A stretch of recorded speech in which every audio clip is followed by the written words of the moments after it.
Hi guys, ഉണക്കച്ചെമ്മീനും കാബേജും കൂടിയുള്ള ഒരു തോരനാണ് തയ്യാറാക്കാൻ പോകുന്നത്. അതിനായി വെളിച്ചെണ്ണ ചൂടായി വരുമ്പോൾ കടുക് പൊട്ടിച്ചെടുക്കുക. സവാള ചേർത്ത് നന്നായി വഴറ്റിയെടുക്കുക. സവാള വഴറ്റിയതിന് ശേഷം തേങ്ങ ചിരകിയത് ചേർത്ത് കൊടുക്കുക. അതിനുശേഷം പച്ചമുളക്, മഞ്ഞൾപ്പൊടി എന്നിവ ചേർത്ത് നന്നായി വഴറ്റിയെടുക്കുക. വഴറ്റിയതിന് ശേഷം ഉണക്കച്ചെമ്മീൻ ചേർത്ത് കൊടുക്കുക.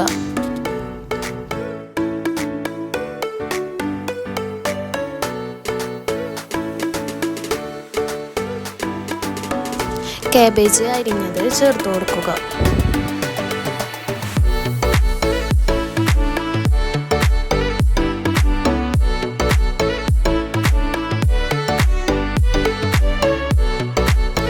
എല്ലാം കൂടെ നന്നായി ഇളക്കി യോജിപ്പിക്കുക.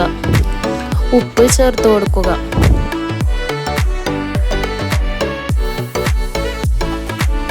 ഉണക്കച്ചെമ്മീൻ കാബേജ് തോരൻ റെഡി ആയിട്ടുണ്ട്. എല്ലാവരും ട്രൈ ചെയ്ത് നോക്കുക. ഫീഡ്ബാക്ക് അറിയിക്കുക. Thanks for watching.